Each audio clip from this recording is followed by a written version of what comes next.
Mumtaz TV bersama menegakkan sunnah. Bismillahirrahmanirrahim. Assalamualaikum warahmatullahi wabarakatuh. Alhamdulillah, wassalatu wassalamu ala rasulillah wa ala alihi wa sahbihi wa sallama tasliman kathira, amma ba'd. Fa ahlan wa sahlan wa marhaban bikum jamaah ibu bapak, saudara dan saudari yang ana cintai dan hormati, rahimani Allah wa iyyakum wa baraka fikum. Alhamdulillah, puji dan syukur senantiasa kita panjatkan kehadirat Allah Jalla wa Ala yang telah berfirman, wa in ta'uddu ni'matallahi la tuhsuha innal insana ladzalumun kafar. Dan kalaulah kalian menghitung-hitung akan nikmat Allah atas kalian, la tuhsuha, niscaya kalian tidak akan mampu menghitungnya. Innal insana ladzalumun kafar, sesungguhnya manusia itu pelaku kezaliman dan kekufuran. Merupakan nikmat yang paling berharga dan paling kita butuhkan setelah nikmat Islam dan nikmat as-sunnah adalah nikmat ilmu agama. Karena ilmu agama adalah kunci segala kebaikan. Rasulullah sallallahu alaihi wasallam bersabda, "May yuridillahu bihi khairan yufaqihu fid din." Barang siapa yang Allah inginkan kebaikan baginya, maka Allah akan fahamkan ia tentang agamanya. Hadis riwayat Al-Imam Al-Bukhari dari Muawiyah ibnu Abi Sufyan radhiyallahu anhu. Al-Hafidh Ibnu Hajar Al-Asqalani rahimahullahu ta'ala ketika mensyarah hadis ini dalam Fathul Bari mengatakan, "Faman utiyal ilma faqad utiyal khaira kullahu wa man hurimahu fahuwal mahrum," atau kama qala. Barang siapa yang telah diberikan ilmu agama, maka sungguh ia telah diberikan kunci segala kebaikan. Dan barang siapa yang diharamkan dari ilmu agama, maka sungguh dialah orang yang paling merugi di dunia ini. Karena ilmu agama itu akan menuntun kita ke surga Allah Jalla wa'ala. Maka enggan menuntut ilmu agama sejatinya adalah enggan dituntun sampai ke surga Allah Jalla wa'ala. Rasulullah sallallahu alaihi wasallam bersabda, "Wa man salaka tariqan yaltamisu fihi ilma, sahalallahu lahu bihi tariqan ilal jannah." Dan barang siapa yang menempuh sebuah perjalanan dalam rangka menuntut ilmu agama, maka Allah akan mudahkan baginya karenanya jalan menuju surga. Hadis riwayat Imam Muslim dari Abu Hurairah radhiyallahu anhu.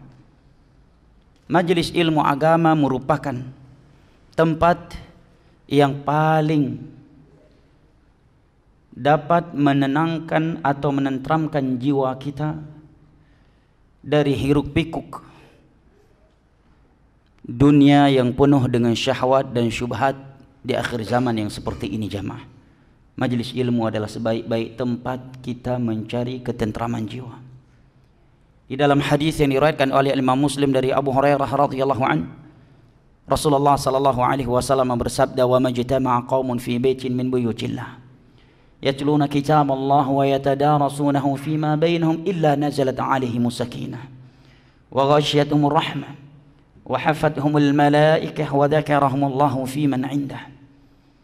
Dan tidaklah ada suatu kaum yang berkumpul di rumah Allah dalam rangka mengkaji agama Allah sesama mereka kecuali akan turun sakinah ilahi untuk mereka.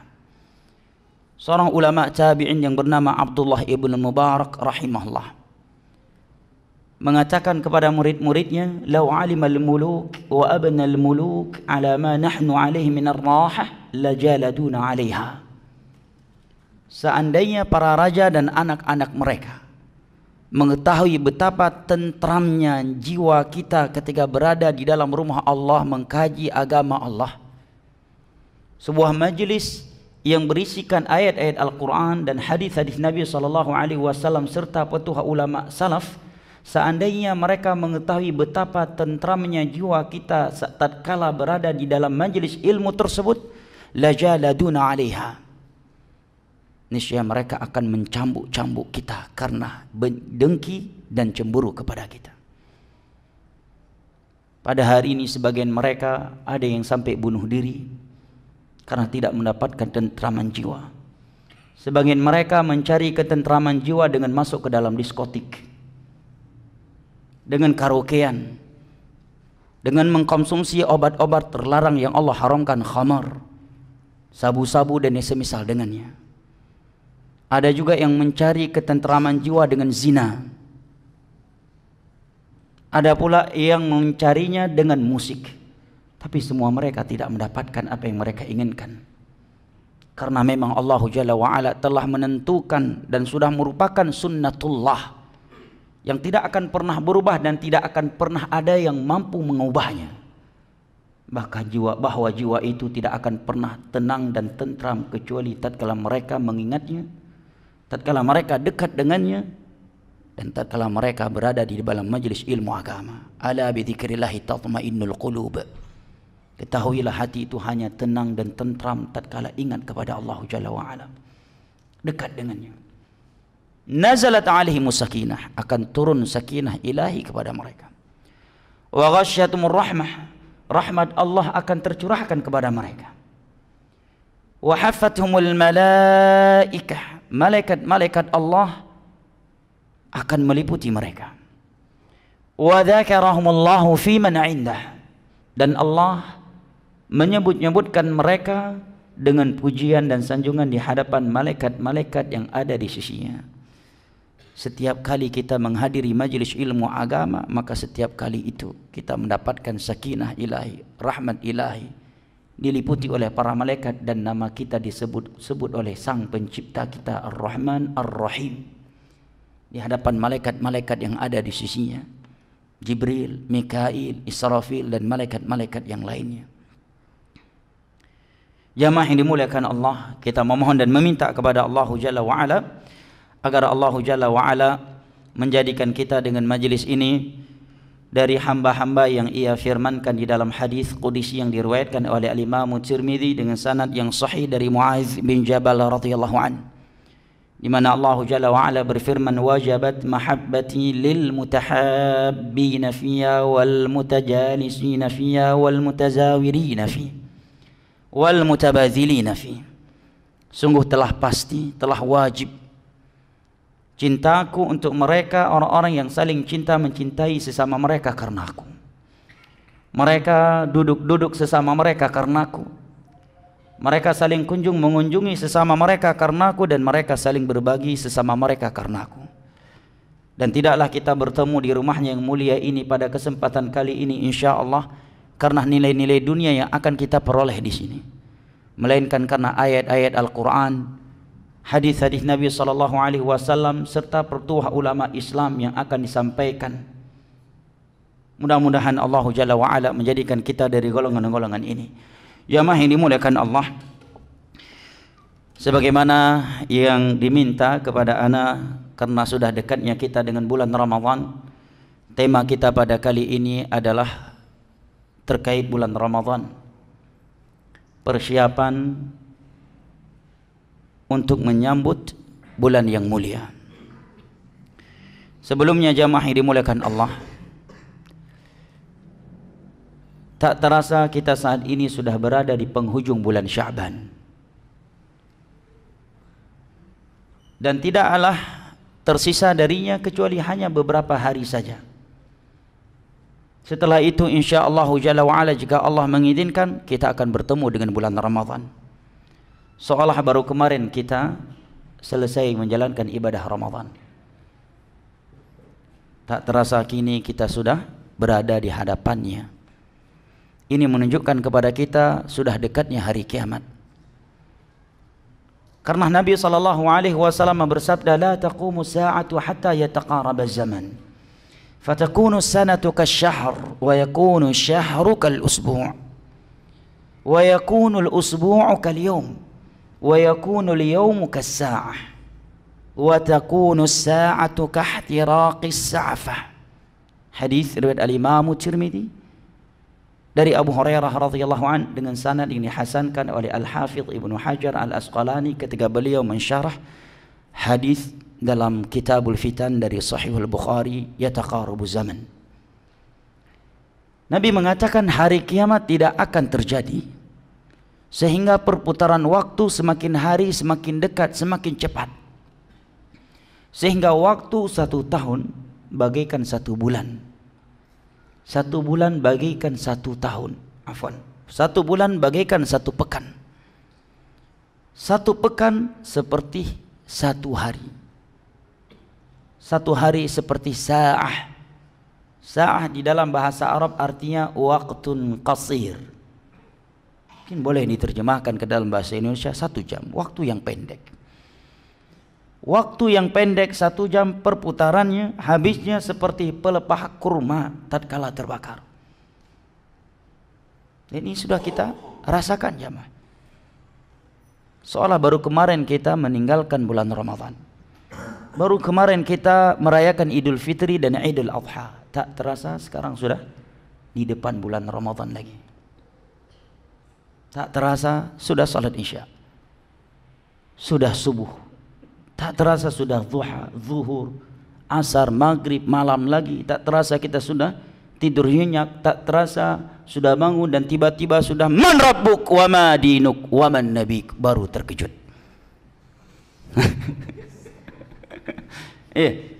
Di dalam Masjid Baitur Rahman di Johor dengan orang yang jumlahnya begini banyaknya bisa terkejut mendapatkan pertanyaan ini. Lalu bagaimana kalau kita mendapatkannya seorang diri di alam barzakh tanpa ada DKM masjid dan panitia kajian? Jamaah yang dimuliakan Allah, ini menunjukkan sudah dekatnya hari kiamat, sehingga perputaran waktu benar-benar cepat.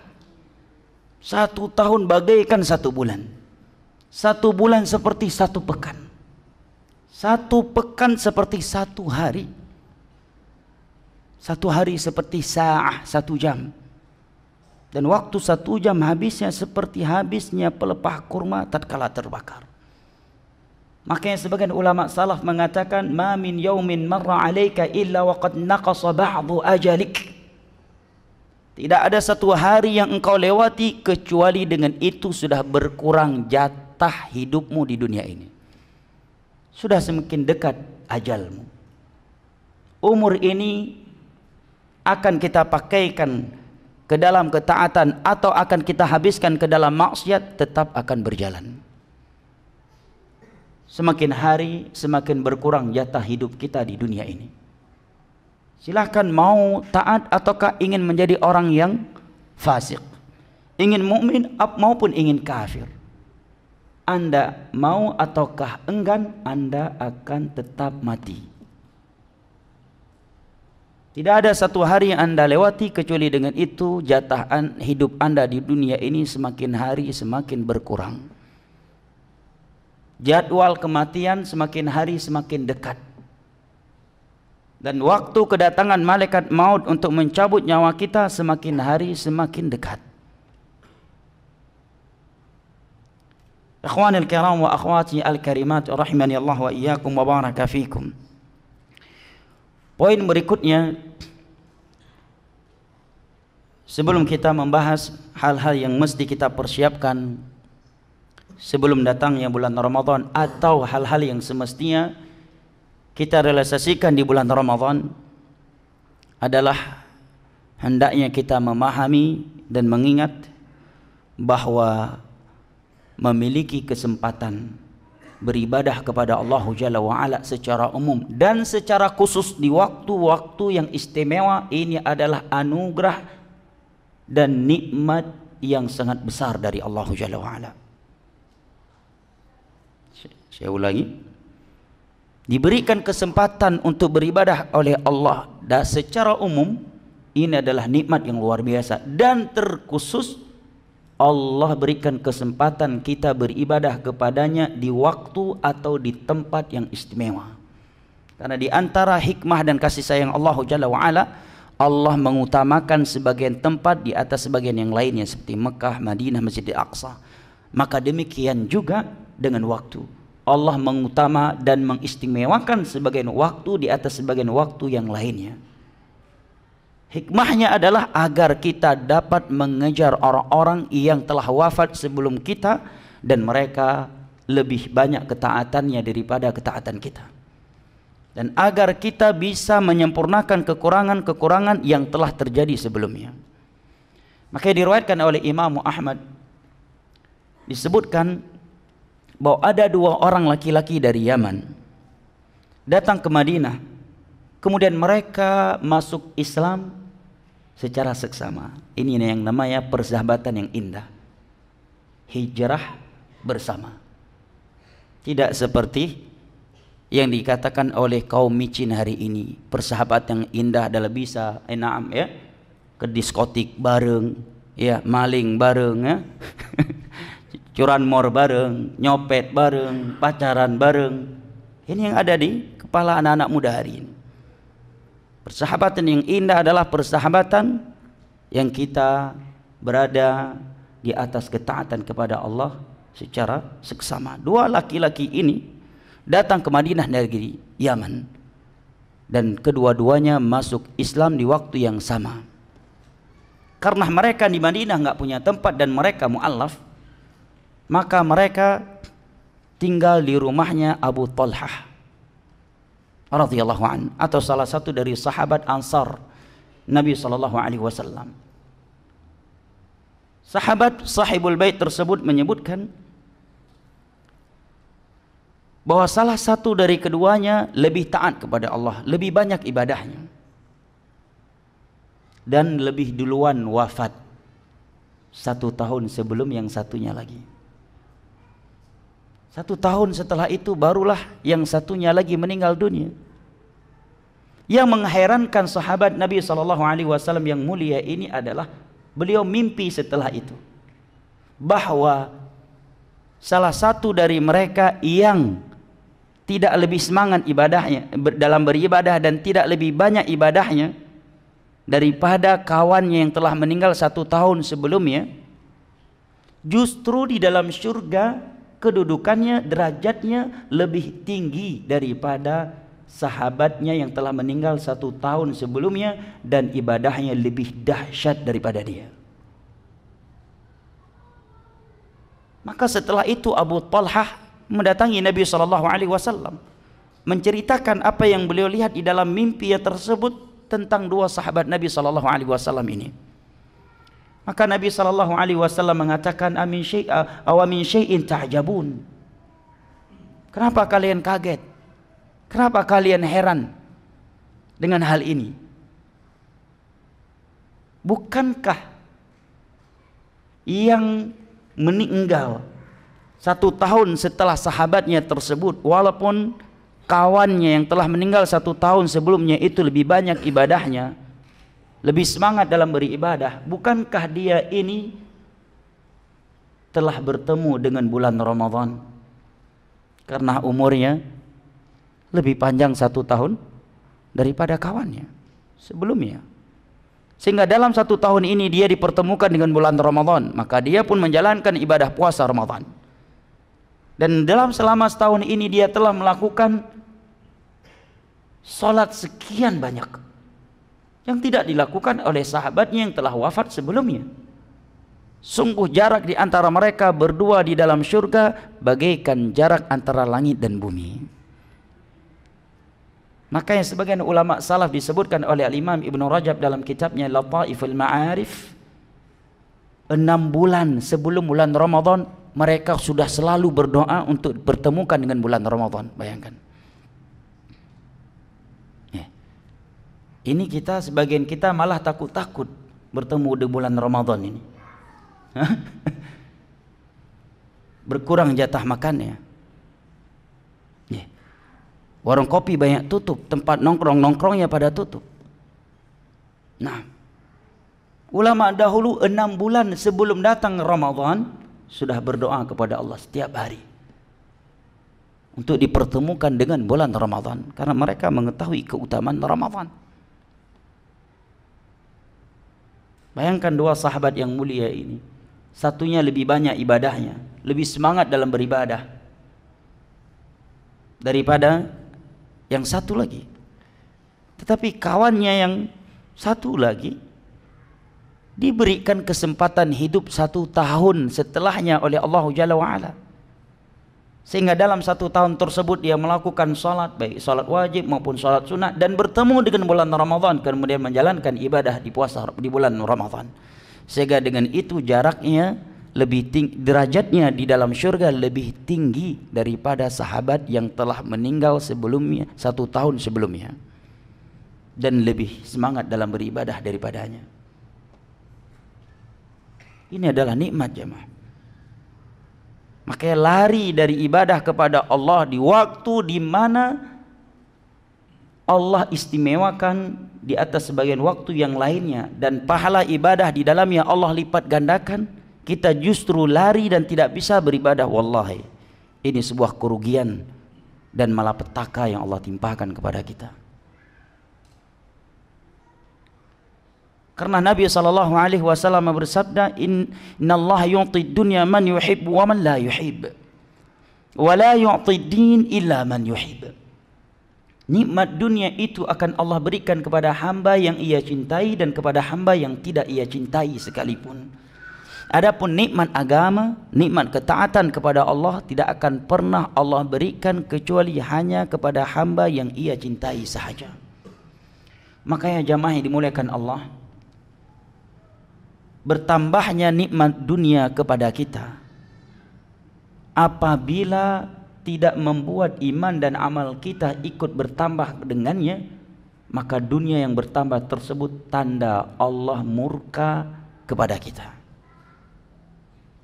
Seorang ulama tabi'in yang bernama Salamah bin Dinar Abu Hazim rahimahullah mengatakan, kullu ni'matin la tuqarribuka ila Allah fahiya baliyah. Setiap nikmat dunia yang tidak membuat engkau bertambah dekat dengan Allah, maka ia adalah malapetaka yang Allah timpakan kepadamu. Bertambah jabatan, bertambah pangkat, bertambah penghasilannya, bertambah kesehatannya, bertambah istrinya. Ya. Lihat, apakah dengan itu bertambah iman dan amal saleh? Kalau tidak bertambah atau bahkan berkurang, maka dunia yang Allah tambahkan kepadamu itu adalah malapetaka yang Allah timpakan kepada kita. Bukan sebagai nikmat. Itu azab dan malapetaka yang Allah timpakan. Kullu ni'matin la tuqarribuka ila Allah fahiya baliyah. Setiap nikmat dunia yang tidak membuat engkau semakin dekat dengan Allah, maka ia adalah malapetaka yang Allah timpakan kepadamu. Poin berikutnya jamaah yang dimuliakan Allah,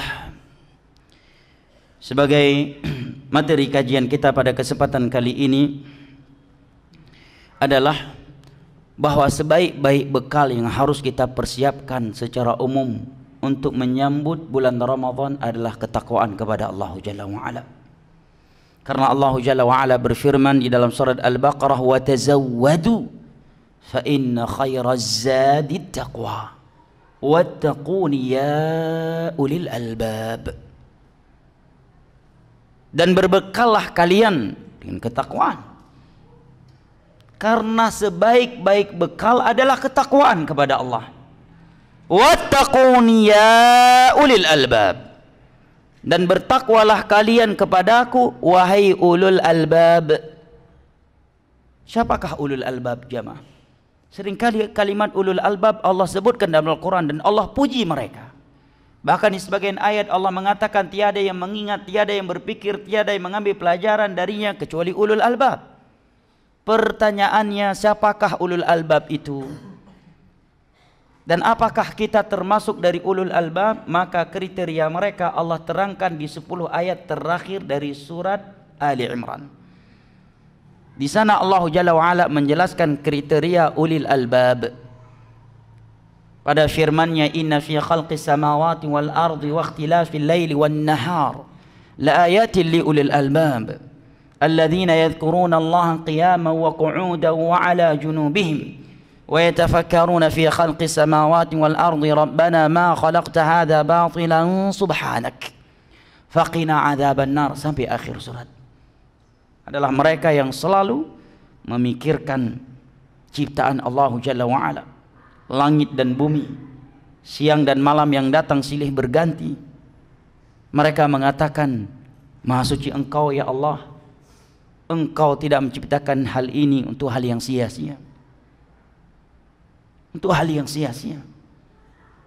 Selamatkanlah kami dari neraka-Mu.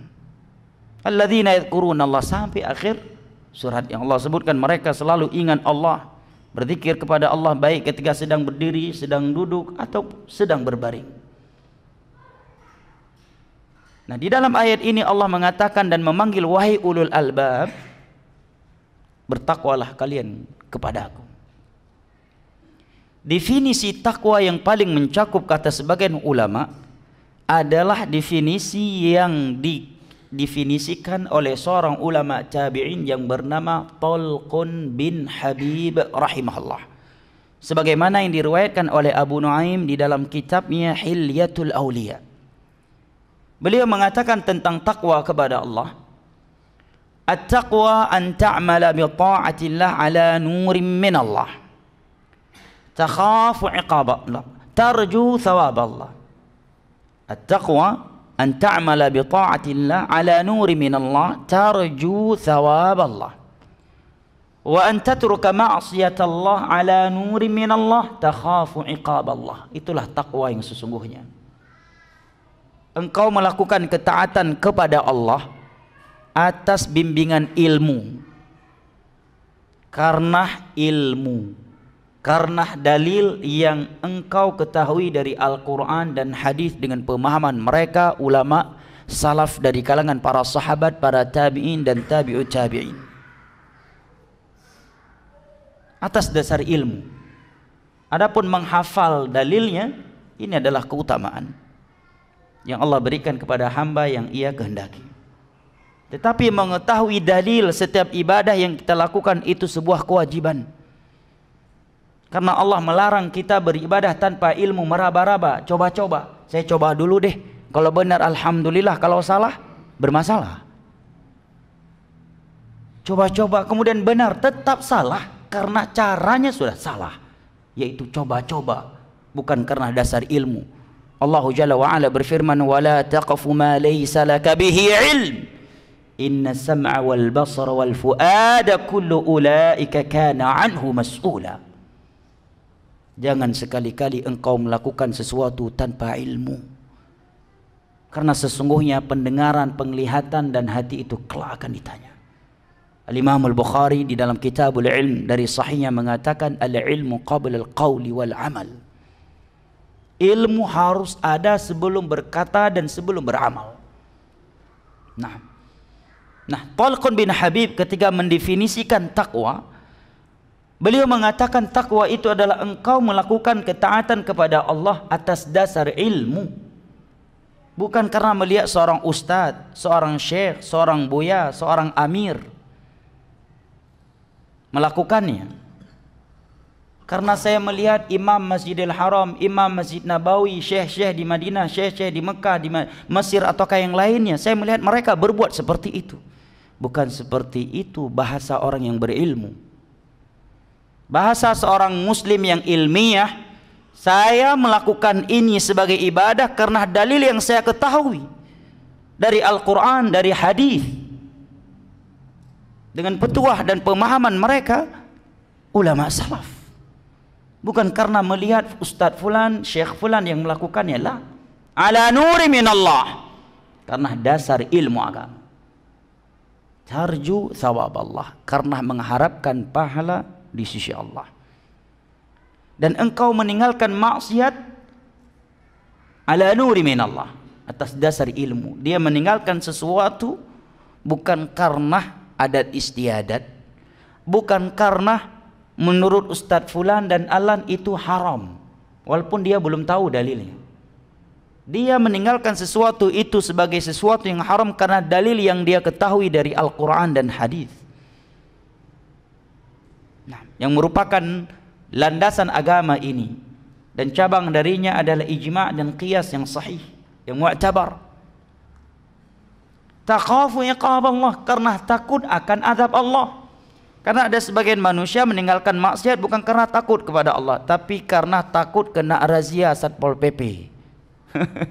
Ya, dia meninggalkan sebagian maksiat karena takut terkena HIV, takut terkena AIDS, takut ketahuan istri, takut ketangkap, takut dirazia lah. Meninggalkan maksiat yang merupakan ibadah dan merupakan ketakwaan kepada Allah adalah seseorang meninggalkannya atas dasar ilmu. Dia tahu Allah dan Rasulnya melarang dan mengharamkannya, kemudian dia meninggalkannya karena takut kepada Allah. Inilah definisi takwa yang paling mencakup jamaah. Dari definisi takwa Talqun bin Habib rahimahullahu ta'ala ini kita memahami bahwa ilmu adalah sumber takwa. Tidak mungkin seseorang bisa bertakwa kepada Allah tanpa ilmu. Kalau ingin menjadi orang saleh, orang bertakwa kepada Allah, maka harus menuntut ilmu. Kalau ada orang enggak mau belajar, enggak nuntut ilmu, enggak punya ilmu, enggak akan pernah bisa bertakwa kepada Allah. Pura-pura tidak akan pernah menjadi orang yang saleh, yang benar. Karena ilmu adalah sumber utamanya. Tanpa ilmu, predikat takwa itu tidak akan pernah diraih. Karena ilmu adalah landasan takwa yang paling utama. Baik ikhwanil kiram wa akhwati al-karimat. Tadi telah Allah sebutkan dalam surat Al-Baqarah, berbekallah kalian karena sesungguhnya sebaik-baik bekal adalah takwa, dan telah kita ketahui bahwa definisi takwa seperti yang disebutkan oleh Talqun bin Habib. Maka kita memahami dengan ini, di antara hal yang harus kita persiapkan dari nilai-nilai takwa untuk menyambut bulan Ramadan adalah ilmu agama. Ilmu tentang puasa, apa itu puasa secara bahasa, secara syar'i, apa saja rukun-rukun puasa, wajibat puasa, sunnah-sunnah dalam menjalankan ibadah puasa, hal-hal yang haram, hal-hal yang bisa membatalkan puasa, hal-hal yang dimakruhkan. Nah, baik, ini semestinya sudah kita persiapkan sebelum datangnya bulan Ramadan. Nah, karena al-ilmu qabla al-qawli wal amal. Karena orang yang beribadah kepada Allah di atas ilmu, nilainya dan kelezatannya itu berbeda dengan orang yang melakukannya tanpa ilmu agama. Itu berbeda kelezatan dan kemanisannya. Maka kita melihat para ulama itu benar-benar merasakan kelezatan dan kemanisan dalam beribadah kepada Allah. Kenapa? Karena mereka memiliki ilmu. Bayangkan Nabi kita SAW bisa membaca surat Al-Baqarah, kemudian An-Nisa, kemudian Ali Imran 5 juz di dalam satu rakaat. Saya juga cuma bisa menceritakannya saja. Ya kan? Ya. Cuma bisa menceritakannya saja.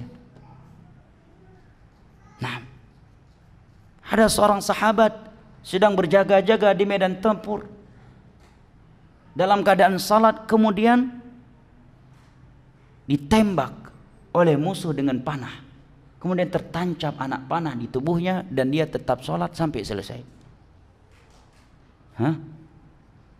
Kita masjid AC kurang dingin aja udah keluar dari sholat, ya kan? Imam baru sedikit panjang bacaannya, di belakang udah kasih isyarat. Mereka imam cuma baca surat Wadduha. Bukan imam panjang bacaannya, tapi dia nggak pernah ke masjid. Apalagi si mereka salah datang masjid. Masuk masjid, sholat subuh hari Jumat di masjid tersebut, menerapkan sunnah Nabi. Rakaat pertama baca Alif Lam Sajadah, dan rakaat kedua Al-Insan. Selesai sholatnya, salahku sholat di masjid itu. Selesai sholat udah keluar mataharinya katanya. Terkejut dia. Nah, kenapa? Karena dia tidak merasakan kemanisan dan kelezatan beribadah kepada Allah Jalla wa'ala. Nah, Ikhwanil kiram wa akhwati al-karimat rahimani Allah wa iyyakum wa baraka fikum. Hal berikutnya yang semestinya kita realisasikan untuk menyambut bulan Ramadan adalah mempelajari dan mengenang kembali keutamaan dan keistimewaannya bulan Ramadan. Karena seseorang itu akan berat melakukan sesuatu apabila dia belum mengetahui keutamaan dan keistimewaannya. Ini sudah merupakan kaidah baku dalam kehidupan manusia. Jangankan dalam urusan akhirat, dalam urusan dunia saja seorang akan berat, malas, nggak semangat melakukan sesuatu yang dia belum mengetahui keutamaan dan keistimewaannya, ya kan? Contoh kecilnya misalkan ingin jualan, ingin berbisnis sesuatu, kalau dia belum mengetahui ya, bagusnya ya, bagaimana keuntungan dari bisnis tersebut, maka nggak akan semangat untuk menjalankannya. Tapi ketika dia mengetahui keistimewaan, keberuntungan yang akan diperoleh di baliknya, maka sebagian mereka kita lihat rela menghabiskan waktu untuk S1, S2 dan S3 sampai-sampai dia teler mengejar SS tersebut. Kenapa? Karena ada keutamaan yang dia harapkan di balik itu. Sehingga sebagian mereka demi dunia rela bangun di sepertiga akhir malam. Dari mulai jam 3 pagi udah bangun pergi ke pasar ya. Sanggup begadang dari jam 3 pagi sampai jam 10 pagi nggak tidur. Setelah itu pulang baru tidur. Tapi untuk sholat subuh 5 menit saja dia nggak mampu bangun, nggak mampu pergi, nggak mampu. Hidayah. Kenapa? Karena dia nggak mengenang keutamaan sholat subuh. Tidak dia hadirkan di dalam hatinya keutamaan sholat tahajud. Tapi untuk dunia dia kenang. Nggak ke pasar hari ini hilang omset 500.000, ya kan? Saya nggak ngambil spesialis, nggak bisa praktek, nggak bisa banyak, nggak bisa dapat pasien yang banyak. Kalau saya nggak meraih S3, saya nggak bakal jadi kadis dan sebagainya. Sehingga sebagian mereka berjuang dan berkorban untuk dunia yang dia cintai. Kenapa? Karena dia sudah mencintainya. Kenapa dia mencintainya? Karena dia telah mengetahui keuntungan, keutamaannya. Maka demikian juga dalam urusan akhirat ibadah. Akan malas, akan berat seseorang melakukan suatu ibadah kalau dia belum mengetahui keutamaannya. Dia akan semangat dan mudah melakukannya tatkala dia telah mengetahui keutamaannya. Seorang ulama salaf yang bernama Abu Marthad rahimahullah, sebagaimana yang diriwayatkan di dalam kitab Az-Zuhud Imam Ahmad, beliau mengatakan, man alima fadailal a'mal hanat alaihi fi jami'il ahwal. Barang siapa yang mengetahui keutamaan suatu amalan, maka akan mudah, akan ringan untuk ia lakukan amalan tersebut dalam semua keadaan. Dan ini kita lihat jemaah, kita lihat sebagian anak muda sehat luar biasa. Kalau untuk goes, masya Allah, puluhan kilo mampu dia. Nge-gym berjam-jam, jogging berjam-jam, lari berkilo-kilo jauhnya. Nah, tetapi nggak sanggup, jangankan untuk sholat tahajud, untuk bangun subuh saja dia nggak mampu. Tapi ada sebagian orang tua badannya sudah membungkuk, sebagian mereka harus menggunakan tongkat kalau pergi ke masjid. Udah kakek-kakek, udah nenek-nenek, kesehatannya sudah tidak membaik, tapi mampu bangun di sepertiga akhir malam untuk sholat tahajud. Kenapa? Karena masalah hati. Kata Syekhul Islam di awal kitabnya Al-Ubudiyah, di awal-awal kitab Al-Ubudiyah, Al-Ubudiyah judul kitabnya, arti Al-Ubudiyah adalah penghambaan kepada Allah. Beliau mengatakan al-mahabbatu muharrikah, cinta adalah motor penggerak. Seseorang tidak akan bergerak untuk sesuatu yang ia belum mencintainya. Dan seseorang tidak akan mencintai sesuatu yang belum ia ketahui keutamaan dan keistimewaannya. Maka yang Abu Marthad mengatakan, man alima fadailal a'mali hanat alaih fi jami'il ahwal. Barang siapa yang telah mengetahui keutamaan suatu amalan, maka amalan tersebut akan ringan dia lakukan. Ya, sebagian wanita jemaah di bawah terik matahari dia bisa memakai hijab yang menutup seluruh anggota tubuhnya. Tapi di waktu yang sama, di siang hari yang dingin, di sebagian wanita justru telanjang, nggak berpakaian. Apa sebabnya ini? Kembali ke bab ini. Yang ini ringan menutup auratnya walaupun cuaca yang panas. Kenapa? Dia telah mengetahui keutamaan nutup aurat. Dan besarnya dosa mengubur aurat. Sehingga ringan bagi dia melakukan ketaatan tersebut. Ringan bagi dia untuk bangun di sepertiga akhir malam untuk bermunajat dan berkhalwat dengan Rabbnya. Kenapa? Karena dia telah mengetahui keutamaan dan keistimewaannya. Demikian juga dengan bulan Ramadan. Mereka yang ekstra dan perfect dalam beribadah kepada Allah di bulan Ramadan adalah mereka yang telah mengetahui keutamaan dan keistimewaan bulan Ramadan. Adapun mereka yang tidak mengetahui keutamaan dan keagungan bulan Ramadan, begitu datang Ramadan mereka seperti orang yang terkejut. Semakin dekat bulan Ramadan semakin gelisah dia. Sehingga kalau sisa 2-3 hari bulan Sya'ban apa? Jamak takdim makan minumnya. Kalau sholat kan jamak takdim ya, asar dibawa ke zuhur ya, isya dibawa ke maghrib. Ini juga demikian, 1 bulan lagi. Seolah-olah 1 bulan itu dia akan masuk penjara, nggak akan pernah makan dan minum lagi. Sehingga sisa di 3 hari atau di hari-hari terakhir bulan Sya'ban benar-benar dijamak takdim makan minumnya, dijamak takdim ngerokoknya, dijamak takdim gowesnya, dijamak takdim berbagai aktivitas dunia lainnya. Pada ulama salaf dahulu semenjak masuk bulan Sya'ban mereka sudah mulai start tahajud, puasa dan tilawatul Quran. Bahkan sebagian mereka sudah mulai menutup toko-toko mereka di pasar untuk fokus salat malam, baca Al-Quran dan ibadah untuk menyambut bulan Ramadan. Persiapan untuk menyambut bulan Ramadan. Baik, berikut ini beberapa keutamaan dan keistimewaan bulan Ramadan agar kita semangat beribadah kepada Allah di bulan yang mulia ini dan mudah melakukan ketaatan kepadanya. Yang pertama adalah anna maradata syayatin yusaffaduna bisalasir wal aghlal fi syahri siyam. Para syaitan dibelenggukan oleh Allah di bulan Ramadan. Pintu-pintu surga semuanya Allah bukakan. Dan pintu-pintu neraka semuanya ditutup serapat-rapatnya oleh Allah Subhanahu wa taala. Dalilnya adalah hadis yang diriwayatkan oleh Al-Imam Al-Bukhari dan Muslim dari Abu Hurairah radhiyallahu an, Nabi sallallahu alaihi wasallam bersabda, "Idza jaa Ramadan futihat abwabul jannah wa ghulliqat abwabun niran wa suffidatis syayatin."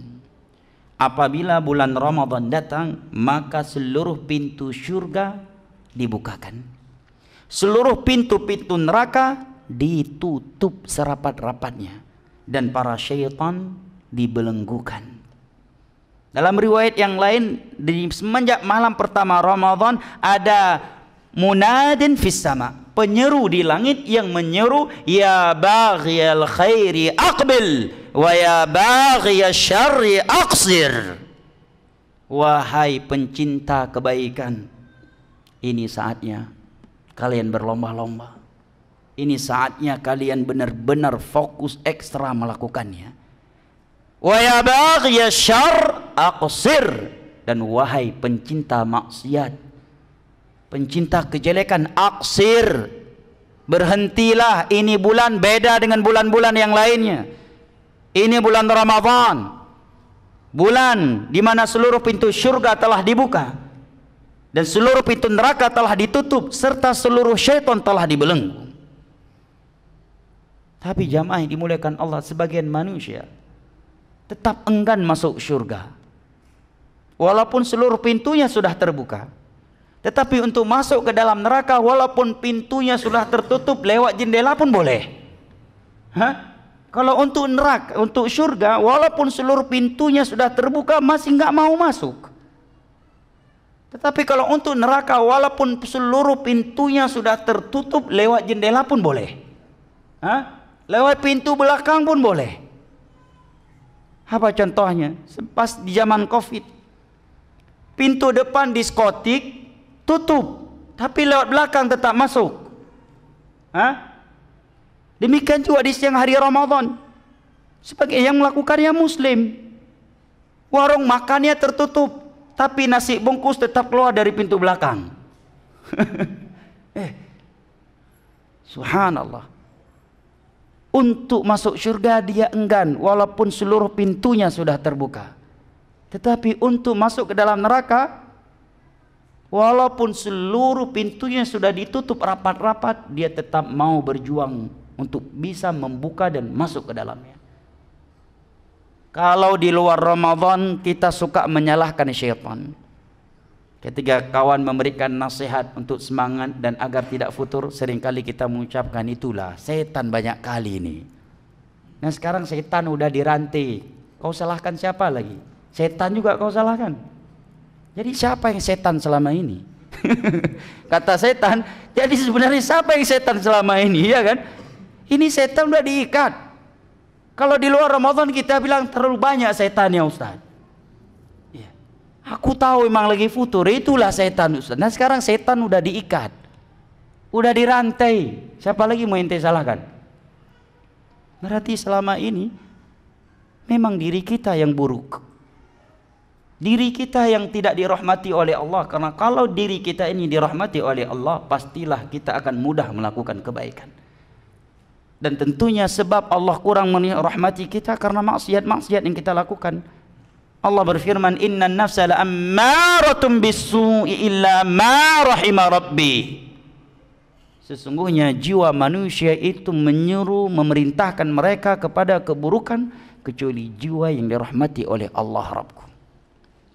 Ikhwani al-kiram wa akhwati al-karimat, bukankah sebuah kerugian dan tanda celakanya seseorang apabila di bulan Ramadan, sebuah bulan di mana seluruh pintu surga telah dibuka, seluruh pintu neraka telah ditutup, dan para syaitan telah diikat, dia masih tetap sulit beribadah kepada Allah. Masih sulit salat 5 waktu berjamaah.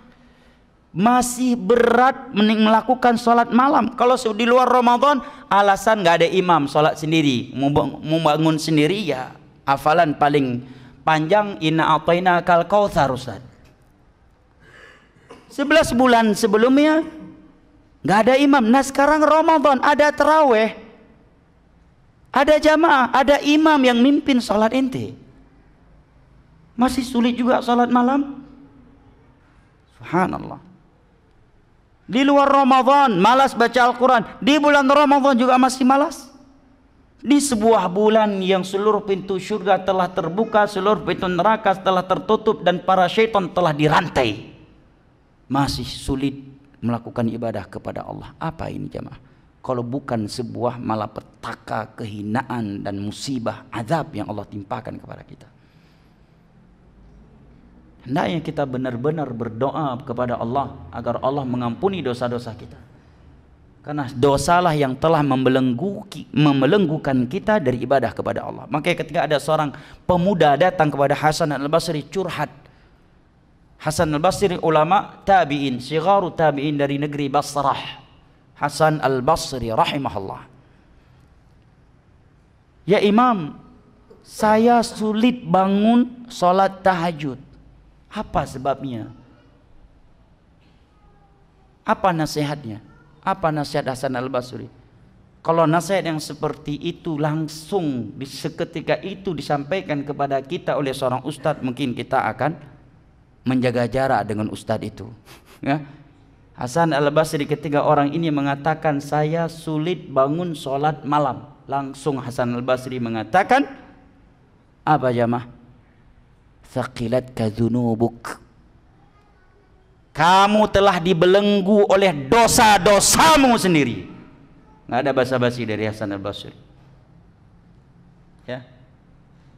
Kalau ustadznya carper cari aman kan, oh ya akhi, ya semua orang juga sulit akhi, antum nggak usah pesimis. Ana juga belum tentu lebih taat dari anda, enggak. Karena makomnya, konteksnya dia minta nasihat. Ya. Langsung dikatakan oleh Hasan Al-Basri apa? Qayyadatka dzunubuk. Anda telah terbelenggu oleh dosa-dosa Anda sendiri, kata Hasan Al-Basri. Karena kalau Anda nggak banyak dosa, mudah untuk sholat tahajud. Karena Nabi mengatakan fa innaha da'bus salihin. Sholat malam adalah rutinitas orang-orang saleh. Belum dikatakan saleh kalau nggak sholat tahajud jamaah. Walaupun hafiz 30 juz Al-Quran, walaupun LC, S2, S3 jurusan hadis dari Mekah sekalipun, kalau sholat malam bukan rutinitasnya, dia bukan orang saleh. Bahkan Imam Ahmad berpendapat orang yang nggak sholat witir diboikot riwayat hadisnya, walaupun dia menghafal ratusan ribu hadis, nggak diambil riwayatnya, nggak layak diambil hadis darinya kalau nggak ada sholat witirnya. Itu pendapat Imam Ahmad. Fa inna da'bus salihin. Baik 11 bulan sebelum Ramadan kita berat melakukannya karena kita bukan hafiz Al-Quran, nggak ada teman, sendirian. Iya. Istri juga pemalas, anak juga malas, akhirnya jadi ikut malas. Mertua juga nggak terlihat bangun malam, orang tua jauh jati. Ini Ramadan. Ada jamaahnya, ada imam yang membimbing, ada jamaah lain yang menemani Anda. Sehingga ketika kita lelah berdiri, kita tidak lelah sendirian, kita tidak berdiri sendirian, kita tidak rukuk sendirian, tapi juga masih malas. Subhanallah, sebuah kehinaan dari Allah Jalla wa'ala. Ikhwanil kiram wa akhwati al-karimat rahimani Allah wa iyyakum wa baraka fikum. Keistimewaan bulan Ramadan yang berikutnya adalah kajian sampai jam berapa? Jam 12. Keyboard malam minggu jam berapa selesainya? Hah? Jangan kalah sama penonton keyboard. Jam berapa selesai keyboard? Jam 1. Hah? Jam 12. Baik, insya Allah kajian sampai jam 11 kurang 1 jam setengah. Baik, ikhwanil kiram wa akhwati al-karimat rahimani Allah wa iyyakum wa baraka fikum. Di antara keistimewaan bulan Ramadan adalah apa yang Nabi SAW katakan di dalam sebuah hadis yang diriwayatkan oleh Imam Al-Bukhari dan Muslim dari Abu Hurairah radhiyallahu anhu. Nabi mengatakan, man sama Ramadhana imanan wa ihtisaban ghufira lahu ma taqaddama min dhanbih. Barang siapa yang menjalankan puasa Ramadan dengan iman dan ihtisab, maka akan diampuni dosa-dosanya yang telah berlalu. Dengan 2 syarat ini. Yang pertama iman. Jamaah dimuliakan Allah, sekedar menghafal rukun iman ada 6. Banyak orang kafir yang belum masuk Islam hafal dia rukun iman ada 6. Betul nggak? Banyak. Orang-orang yang nggak Islam bisa menyebutkan dengan fasih rukun Islam ada 5, yang pertama ini dan itu. Rukun iman ada 6, rukun ihsan ada sekian. Bisa mereka sebutkan. Beriman kepada Allah itu bukan sekedar menghafal rukun iman, tetapi bagaimana keimanan kita terhadap 6 rukun iman tersebut. Karena setiap 6 rukun iman tersebut ada rukun-rukunnya yang harus kita imani, dan apabila salah satu darinya tidak kita imani, ibadah kita akan menjadi debu yang berterbangan. Sebagai contoh, kalau antum membuka kitab Sahih Muslim, maka hadis yang pertama kali kita dapatkan di dalam Sahih Muslim adalah hadis Abdullah bin Umar. Dari Umar radhiyallahu anhu menjelaskan tentang rukun Islam, rukun iman dan ihsan.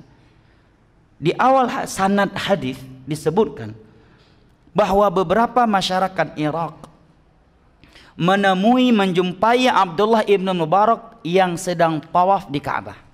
Mereka menyampaikan kepada beliau bahwa di Irak ada seorang tokoh yang ditokohkan oleh sebagian kaum muslimin, namanya Ma'bad al-Juhani. Dia memiliki akidah innal amra unuf. Sesuatu itu diketahui oleh Allah secara detail kalau sudah terjadi. Mirip dengan ini ucapan sebagian mereka, kalau sudah terjadi baru dikatakan takdir, kalau belum terjadi mah itu bukan takdir. Ini akidah an-nufah al-ghulah, ekstremis qadariyah. Qadariyah yang paling ekstrim itu akidahnya itu.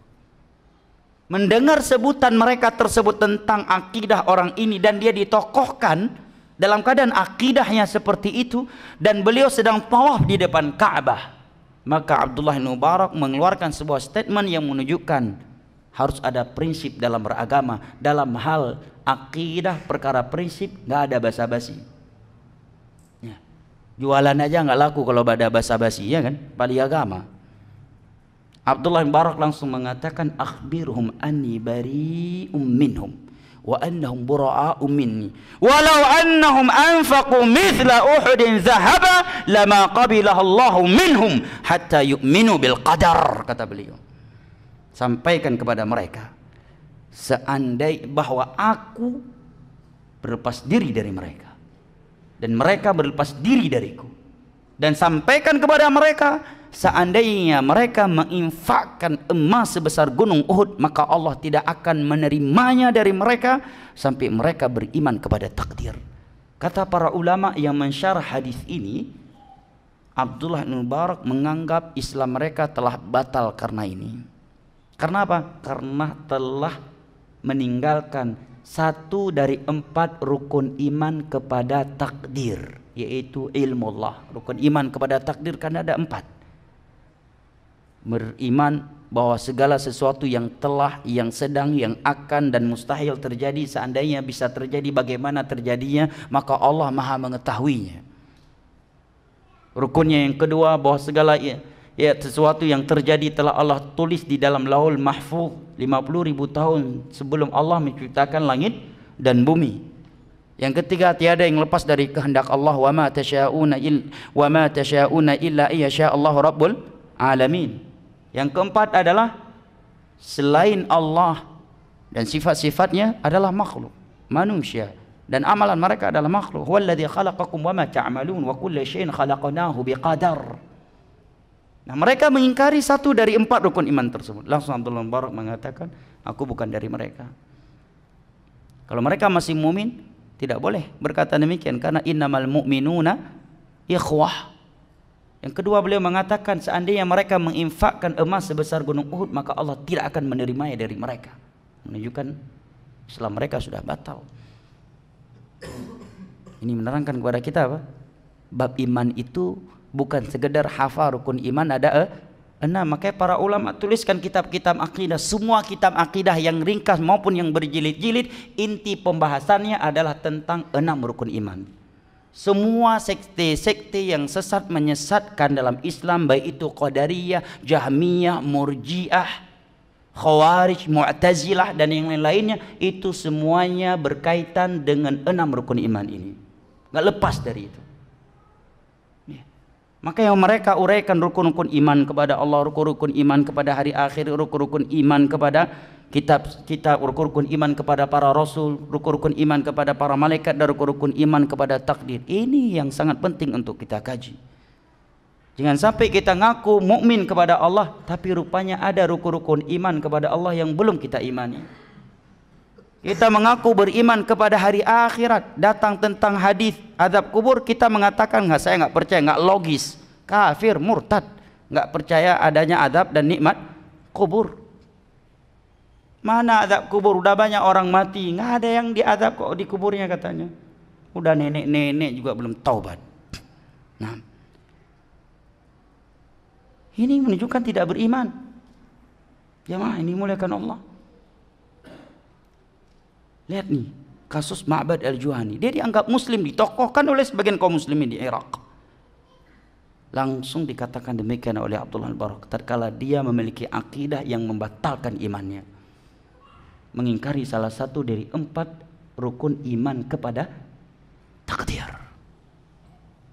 Ini menerangkan kepada kita bahwa ketika Allah dan Rasul menyebutkan keutamaan iman dan beramal saleh, maka perhatikan maksud iman yang diuraikan oleh Allah dan Rasulnya, kemudian dijelaskan oleh para ulama dalam kitab-kitab Akidah. Nah, Nabi mengatakan barang siapa yang menjalankan ibadah puasa Ramadan dengan iman dan ihtisab, mengharapkan pahala di sisi Allah, suatu ibadah itu akan terasa manis dan lezat jemaah apabila kita melakukannya karena ikhlas kepada Allah.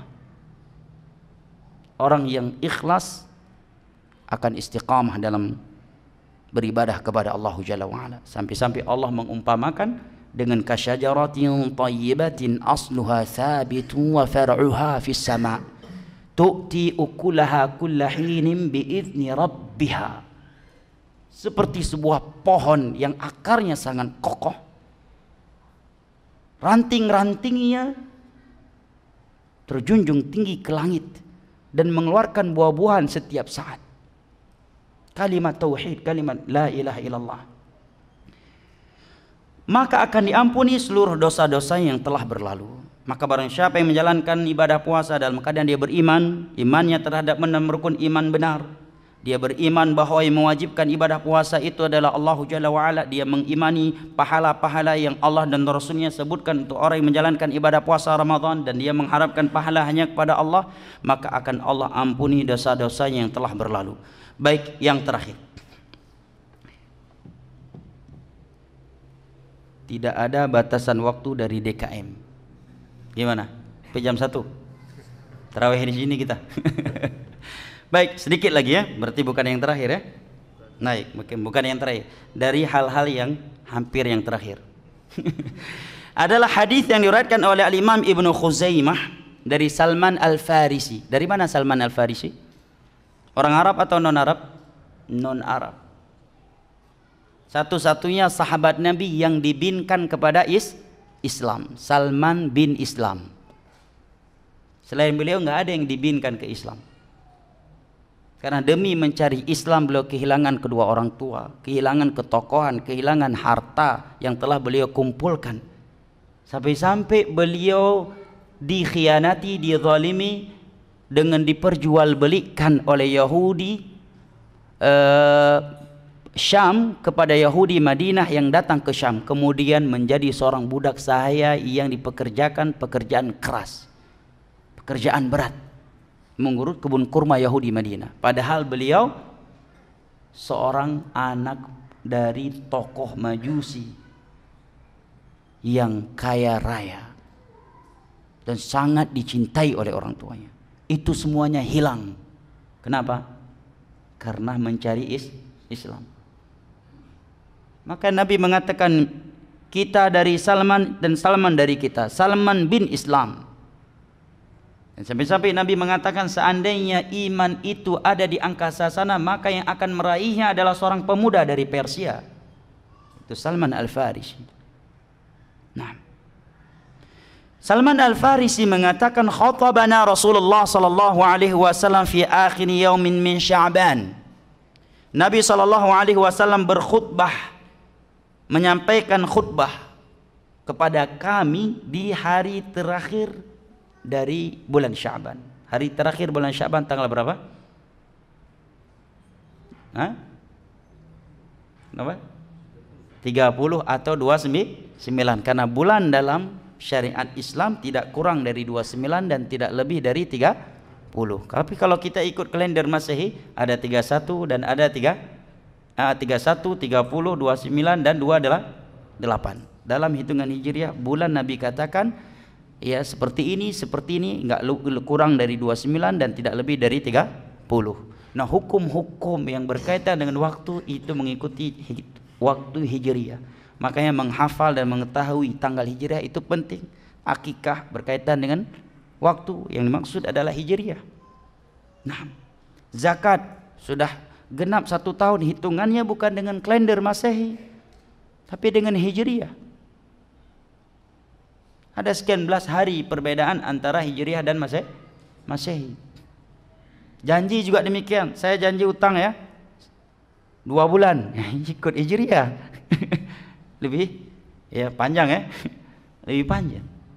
Pokoknya hukum-hukum yang Allah ikatkan dengan waktu dalam Islam itu mengikuti waktu Hijriah, kecuali yang dikecualikan dari keumuman itu. Baik, Nabi mengatakan, kata Salman Al-Farisi, Nabi SAW pernah berkhutbah di hadapan kami di hari terakhir bulan Sya'ban. Apa isi khutbahnya Nabi?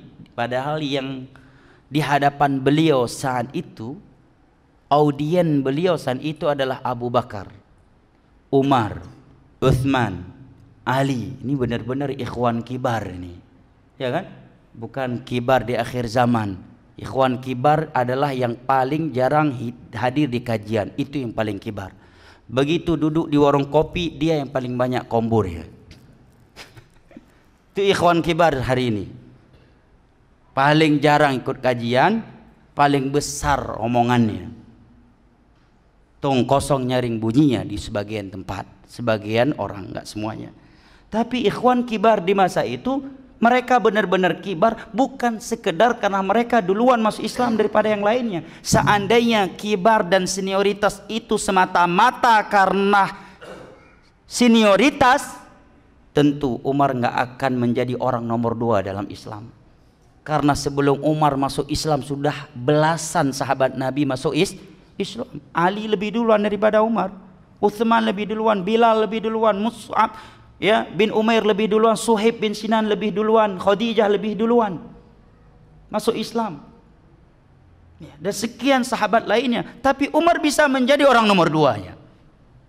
Maka Hasan Al-Basri mengatakan tentang Abu Bakar, Abu Bakar menjadi umat nomor 1 umat Nabi Muhammad, nomor 1 dari para sahabatnya, bukan semata-mata karena lisabqihi ilal Islam, karena beliau yang paling duluan masuk Islam, bukan karena itu semata, tetapi li syai'in waqara fi qalbi, tetapi karena iman yang melekat di dalam kalbunya.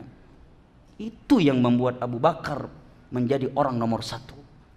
Di saat sahabat lain, Umar membawa setengah daripada hartanya, Abu Bakar membawa seluruh daripada hartanya. Itu dijadikan di jalan Allah.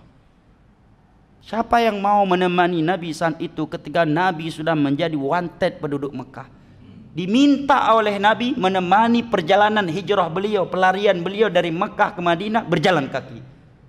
Siang dan malam melintasi padang pasir yang tidak bertepi. Kalau tidak memiliki keikhlasan yang luar biasa, mungkin mau. Kita diminta tolong temanin Ustadz khutbah Jumat aja udah banyak alasannya. Sakit perut lah, istri lagi haid dan sebagainya lah. Apalagi nemani perjalanan yang seperti itu.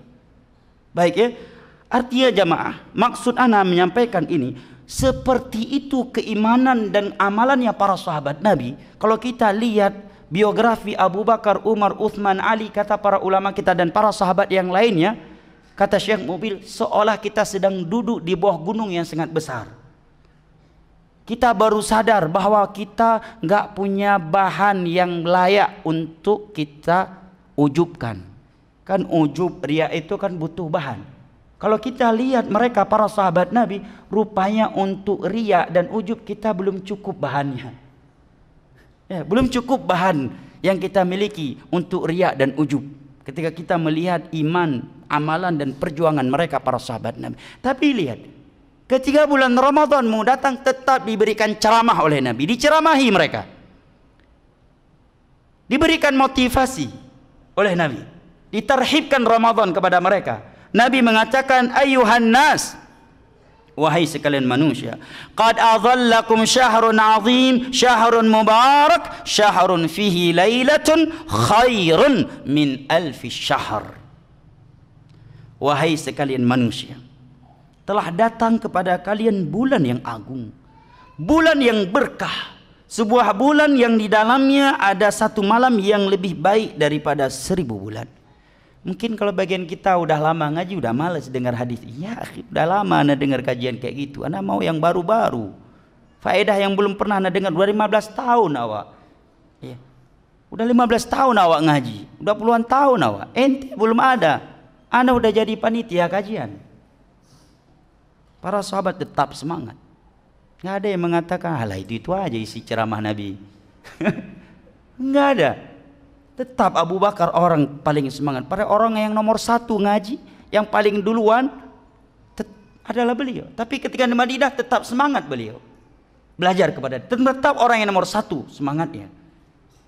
Padahal 13 tahun sebelumnya sudah ngaji sama Nabi. Orang yang pertama ngaji, panitia pertamanya Nabi, Abu Bakar. Tapi ketika sudah hijrah ke Madinah, tidak lantas beliau bilang kepada kalian yang baru-baru ngaji, semangat-semangatlah kalian ngaji. Kayak kami dulu ketika di Mekah.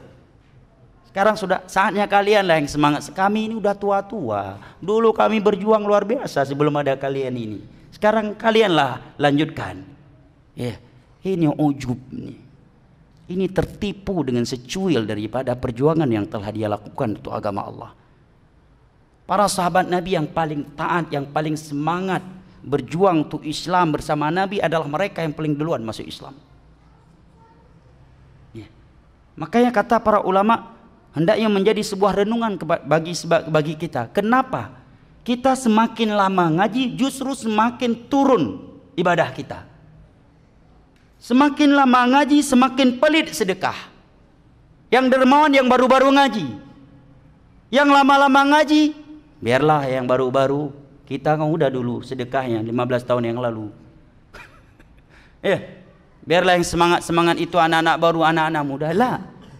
Ulama dahulu yang paling semangat ibadah adalah yang paling seniornya. Itu yang paling semangat, itu yang paling luar biasa ibadahnya. Semakin senior mereka, semakin dahsyat ibadahnya. Tapi lihat, tetap Nabi masih menceramahi mereka, memotivasi mereka, mentarhib mereka terhadap Ramadan. Karena memang jiwa ini butuh diberikan nasihat, jemaah. Perlu disemangati. Padahal kalau kita pikirkan para sahabat Nabi untuk apa disemangati lagi, ya kan? Abu Bakar kira-kira untuk apa disemangati lagi? Untuk apa diceramahi lagi? Tapi enggak demikian. Menurut agama, manusia ini membutuhkan peringatan dan motivasi. Wadzakir fa inna dzikra tanfa'ul mu'minin. Kalau dia mukmin pasti senang dengan peringatan. Pasti semangat mendengar nasihat-nasihat yang indah. Kalau enggak senang berarti hatinya sudah berpenyakit. Penyakit ujub, penyakit hasad, suudzon, berburuk sangka, dan yang lainnya. Nabi katakan, wahai sekalian manusia, telah datang kepada kalian bulan yang agung, bulan yang penuh berkah. Ya ikhwan, kalau di Ramadan kita nggak bisa berkah hidupnya, kira-kira kapan akan berkah hidup kita, jamaah? Di bulan Ramadan rumah tangga kita nggak bisa sakinah, mawaddah dan rahmah.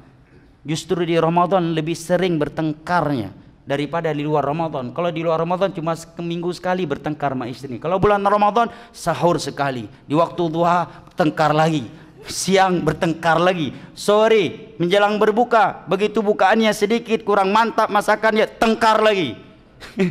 Mestinya di bulan Ramadan semakin berkah rumah tangganya. Ini semakin kacau balau. Ibadahnya juga demikian, akhlaknya juga tidak semakin berkah. Sebuah bulan yang padanya ada satu malam yang lebih baik daripada 1000 bulan. Subhanallah. Makanya nggak aneh tadi Nabi katakan jarak antara dua sahabat Nabi tadi apa? Lebih daripada antara langit dan bumi.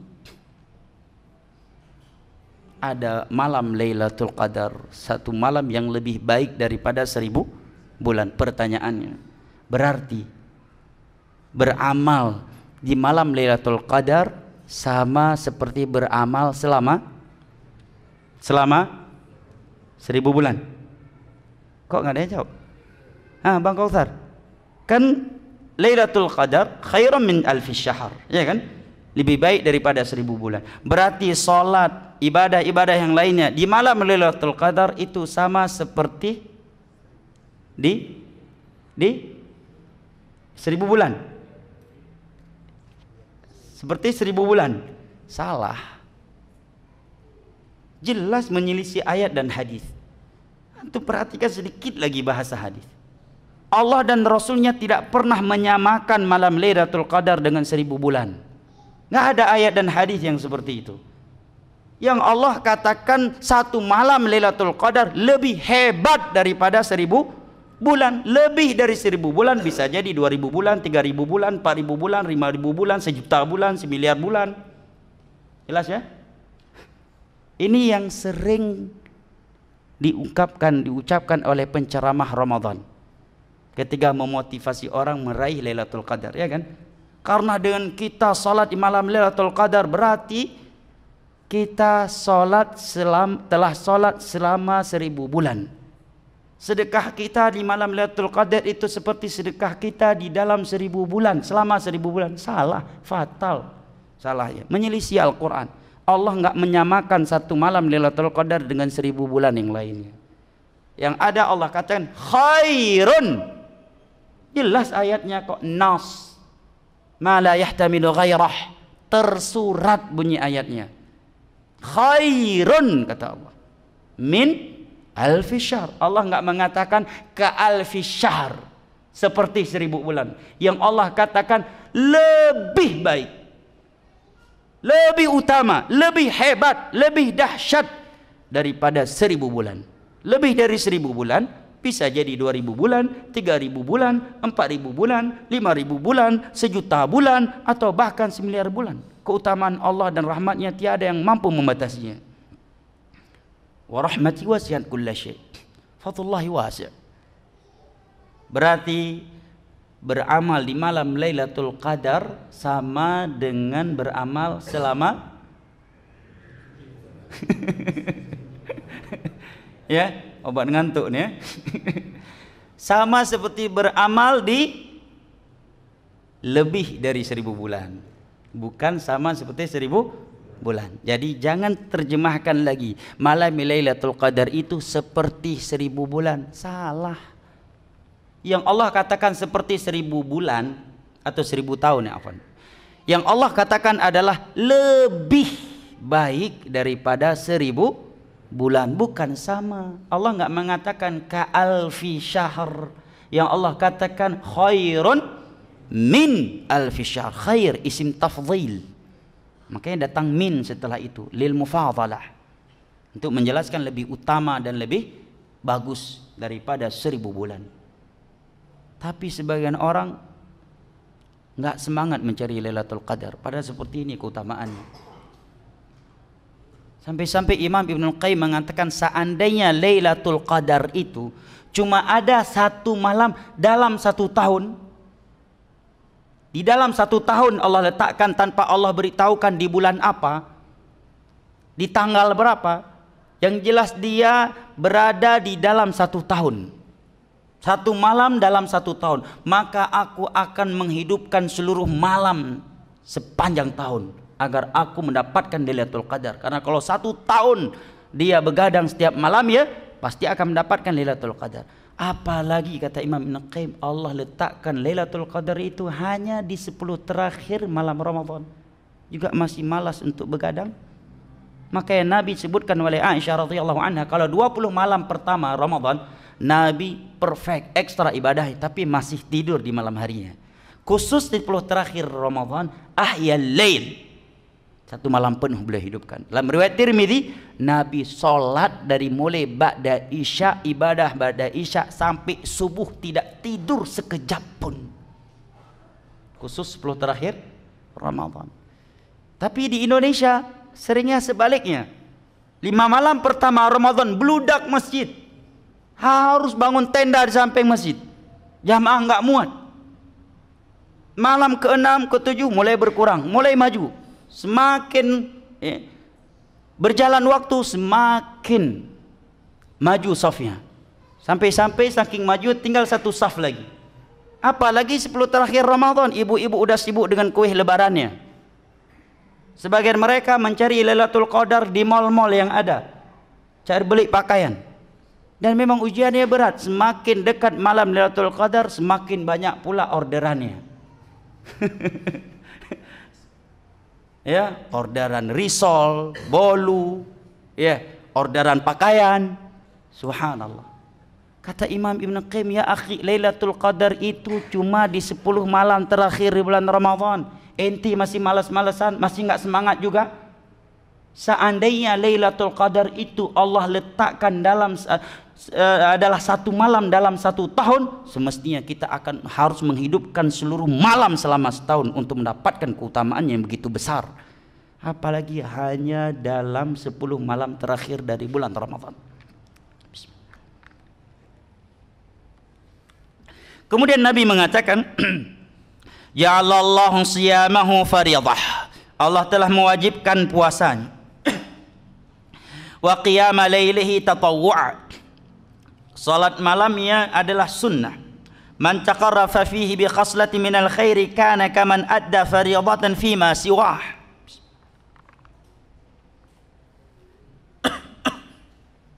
Barang siapa yang melakukan sebuah kebaikan di dalam bulan Ramadan, maka ia seperti melakukan sebuah kewajiban di luar bulan Ramadan. Masih malas-malasan jemaah? Berarti 2 rakaat salat sunnah di bulan Ramadan itu seperti 2 rakaat salat wajib di luar Ramadan. Lihat keutamaan Allah Subhanahu wa taala. Kayak enggak aneh tadi Nabi mengatakan jarak di antara mereka berdua dalam surga itu lebih jauh daripada jarak antara langit dan bumi. Walaupun yang wafat 1 tahun sebelumnya lebih banyak ibadahnya, lebih semangat ibadahnya. Kenapa? Karena ini meninggal 1 tahun setelahnya, sehingga bisa bertemu dengan bulan Ramadan, bertemu dengan Lailatul Qadar. Satu kebaikan yang dilakukan di dalamnya seperti sebuah kewajiban di luar Ramadan. Wa man adda fihi fariidatan kana kaman adda 70 fariidatan fi ma siwah. Barang siapa yang melakukan sebuah kewajiban di bulan Ramadan, maka ia seperti orang yang melakukan 70 kewajiban di luar Ramadan. Nah, wa huwa syahrus sabar. Ramadan adalah bulan sabar. Was-sabru thawabuhul jannah, dan sabar itu balasannya surga. Hadis ini disahihkan oleh Ibnu Khuzaimah. Naam. Ikhwanil kiram wa akhwati al-karimat rahimani Allah wa iyyakum wa baraka fikum. Masih sangat banyak keutamaan dan keistimewaan bulan Ramadan yang lainnya. Namun karena waktu yang membatasi kita, maka saya akhiri dengan beberapa hal secara ringkas, bahwa hendaknya kita benar-benar menghidupkan bulan Ramadan dengan berdoa kepada Allah Jalla wa Ala, karena tanpa pertolongan dari Allah kita tidak akan bisa berbuat apa-apa, jemaah. Maka yang Allah katakan iyyaka na'budu wa iyyaka nasta'in, hanya kepada Engkaulah kami beribadah dan hanya kepada Engkaulah kami memohon pertolongan. Padahal memohon pertolongan kepada Allah adalah ibadah dan telah masuk dalam keumuman ayatnya na'buduk. Tapi masih Allah sebutkan secara khusus. Kenapa? Karena ibadah tidak akan mampu kita lakukan tanpa pertolongan darinya. Makanya di antara doa yang Nabi anjurkan agar kita tidak pernah meninggalkannya di akhir tasyahud kita sebelum salam adalah Allahumma a'inni ala dzikrika wa syukrika wa husni ibadatik. Ya Allah, bantulah aku, tolonglah aku untuk bisa berzikir, beribadah dengan benar dan bersyukur kepadamu. Dan Allah mengatakan walaula fadlullahi 'alaikum wa rahmatuhu ma zaka minkum min ahad walakinnallaha yuzakki man yasha wallahu wasi'un alim. Kalau bukan karena keutamaan dan rahmat dari Allah, tidak ada satupun di antara kalian yang bisa salat, yang puasa, yang haji, hafal Al-Qur'an, hafal hadis. Itu semata-mata keutamaan dan rahmat dari Allah. Dialah yang mensucikan siapa saja yang Dia kehendaki dari hamba-hambanya. Doa ya. Nah, Nabi kita saja sudah merupakan seorang nabi, seorang rasul, masih berdoa kepada Allah, Allahumma inna nas'alukal huda wat tuqa wal afafa wal ghina. Juga dalam Sahih Bukhari dari Abdullah bin Abbas atau Anas bin Malik, beliau mengatakan di antara doa yang sering Nabi bacakan adalah Rabbana atina fid dunya hasanah wa fil akhirati hasanatan wa qina adzabannar. Kata Abdullah bin Abbas, fid dunya hasanah adalah al-ilmun nafi' wal amalis salih. Ilmu agama yang bermanfaat dan amalan yang saleh. Yang kedua, jamaah yang dimuliakan Allah, hendaknya kita memperbanyak baca Al-Quran, karena Ramadan adalah bulan Al-Quran. Apabila di bulan Al-Quran kita tidak maksimal membaca Al-Quran, bagaimana kita akan bisa fokus baca Al-Quran di luar bulan Ramadan? Bacalah bagaimana ulama salaf dengan Al-Quran di bulan Ramadan. Imam Syafi'i dalam Ramadan mengkhatamkan Al-Quran sebanyak 60 kali.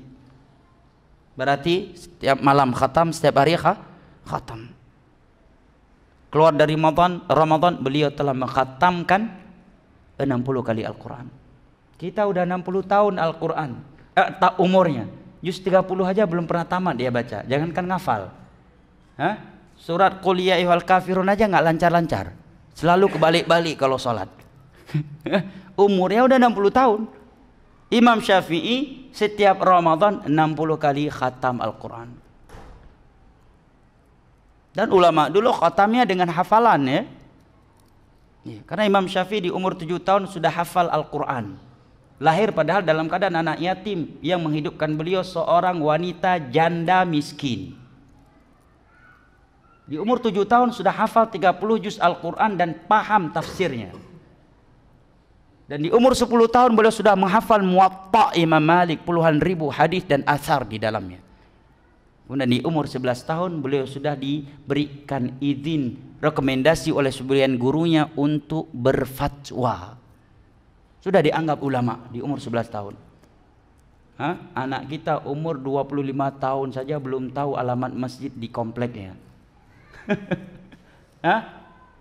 Pinternya cuma main TikTok, nari-nari dan ibunya juga gitu. Bapaknya juga ikut-ikutan. Paling tidak jemaah di Ramadan kita bisa fokus Al-Quran. Ramadan syahrul Quran, bulannya Al-Quran. Kita nggak dekat dengan Al-Quran, jadi kapan lagi jemaah? Atau seandainya nggak bisa khatam setiap hari, minimal seminggu sekali, atau paling minimnya sekali dalam Ramadan. Ulama salaf Uthman bin Affan pernah mengkhatamkan Al-Quran dalam sekali salat sampai selesai di depan Ka'bah. Allahu Akbar.